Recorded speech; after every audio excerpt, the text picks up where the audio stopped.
অনেকেই হয়তো জানেন না, তবে এই কলা গাছের তরকারিটা কিন্তু আয়রনে ভরপুর একটা খাবার। এটা অনেকভাবেই রান্না করা যায়, তবে আমার কাছে মনে হয় এইভাবে রান্না করলে এটা খুবই মজা হয় খেতে। আমার বাসার সবাই কিন্তু এই তরকারিটাকে এভাবে খেতেই খুব বেশি পছন্দ করে। এই তো দেখতেই পাচ্ছেন, এটাকে আমি রান্না করার জন্য প্রথমে কুচি করে কেটে নিয়ে এখন ডাল হলুদ দিয়ে সেদ্ধ করে নিলাম। এখন একটা কড়াইতে আমি তেল দিয়ে দিলাম। তেলটা গরম হয়ে এলেই সামান্য পরিমাণে রসুন কুচি দিয়ে ভালোভাবে নেড়েচেড়ে নিচ্ছি। এখন আরও দিয়ে দিলাম কাঁচামরিচ আর পেঁয়াজ। এই কলা গাছের তরকারিটাকে কিন্তু সাধারণত বলি বলে থাকি আমরা। আপনারা কোন নামে এটাকে চিনে থাকেন অবশ্যই কমেন্টে জানাবেন। এখন আমি এটাকে ভালোভাবে ভেজে নিয়ে এখন আমি আরও লবণ এড করে দিলাম। আপনারা লবণটা পরিমাণ মতো দিয়ে দিবেন। এখন আমি হলুদ অ্যাড করে দিলাম আরও। এখন ভালোভাবে নেড়ে চেড়ে আমি এটাকে সিদ্ধ করে রাখা বলিটাকে দিয়ে দিলাম এখানের মধ্যে।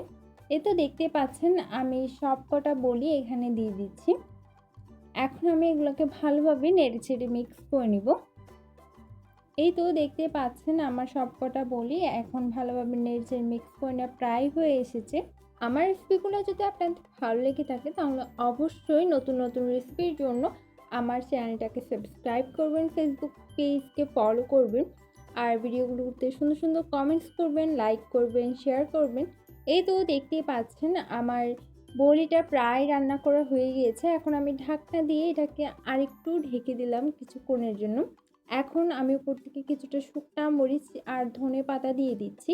এই তো দেখতে পাচ্ছেন আমার বলি রান্নাটা প্রায় হয়ে এসেছে। এই তো দেখতেই পাচ্ছেন দেখতে কতটা সুন্দর লাগছে, আর খেতে কিন্তু এভাবে রান্না করলে খুবই মজার হয়। আপনারা অবশ্যই এটা একবার বাসায় ট্রাই করে দেখবেন। আর আমার আজকের রেসিপি যদি আপনাদের ভালো লাগে তাহলে অবশ্যই আমার চ্যানেলটাকে সাবস্ক্রাইব করবেন, পাশে থাকা বেল আইকনটি ক্লিক করে দেবেন। আজ এ পর্যন্তই। আল্লাহ হাফেজ।